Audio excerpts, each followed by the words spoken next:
Forms మేము correct గా చెప్తాం. దమ్ము ధైర్యం ఉంటే చంద్రబాబు నాయుడు చేసింది ఒక్కరు చెప్పు.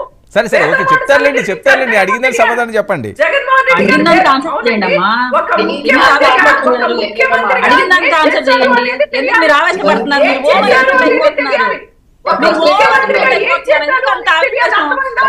మీ ఆవేశం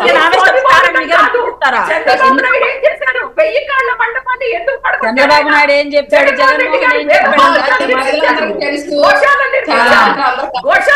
చెప్పాడు మనకు నేర్పించాలి. ఇప్పుడు జగన్మోహన్ రెడ్డి ఏం చెప్పాడు, చంద్రబాబు నాయుడు ఏం చెప్పాడు తెలుసుకోవాలి. మహాతల్లి పద్ధతి లేకుండా కూర్చొని మాట్లాడుతున్నాం. మళ్ళీ నువ్వు అధికార సుజాత గారు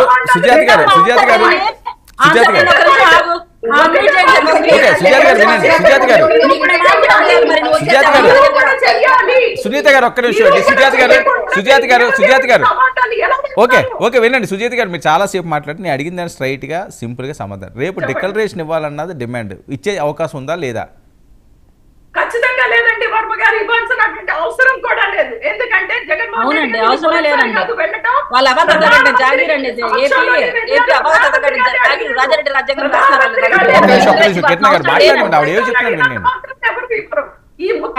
గౌరవించాం మనం.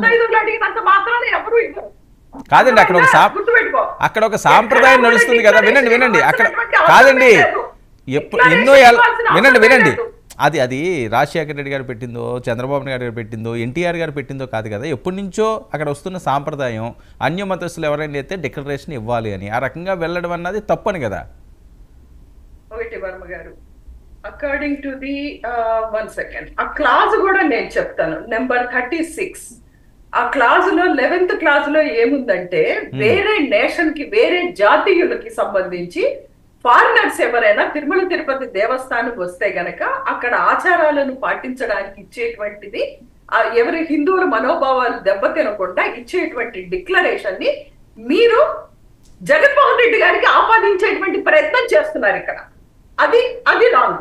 జగన్మోహన్ రెడ్డి గారు ముఖ్యమంత్రి గారి స్థానంలో వెళ్ళారు, ప్రతిపక్ష హోదాలో వెళ్ళారు, అదే విధంగా ప్రధానమంత్రి గారు పక్కన పెట్టుకొని వెళ్ళారు. ఏ రోజు కూడా డిక్లరేషన్ ఇవ్వలేదు, ఇవ్వవలసినటువంటి అవసరం కూడా లేదు. ఓకే, రేపు మనోభావాలు దెబ్బతింటాయట ఆయన వెళ్తే.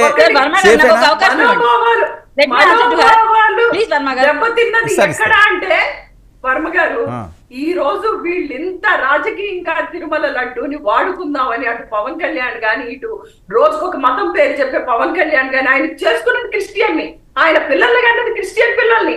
బంగారు తల్లి, మేము అన్ని మతాలకి గౌరవిస్తాము, మతాలకి గౌరవిస్తాము.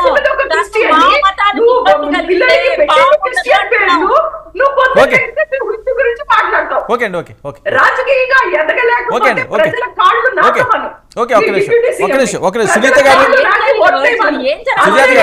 సుజాత గారు పర్సనల్ గా వెళ్ళొద్దు. సుజాత గారు 1 మినిట్.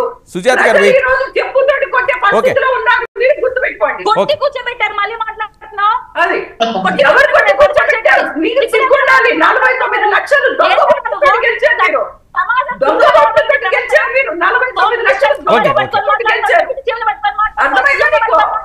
49 లక్షల దొంగ ఓట్లతో గెలిచారు. మీదొక గెలుపా చెప్పు. ఈవీఎంలు మేనేజ్ చేసి 49 లక్షల దొంగ ఓట్లతో గెలిచారు మీరు. నువ్వు గెలిచిన 49 లక్షల దొంగ ఓట్లతో గెలిచారు మీరు.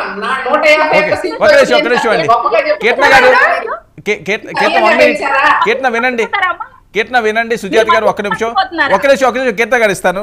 సునీత గారు. వర్మ గారు నమస్తే అండి. ప్రేక్షకులందరికీ కూడా నమస్తే. Okay, first of all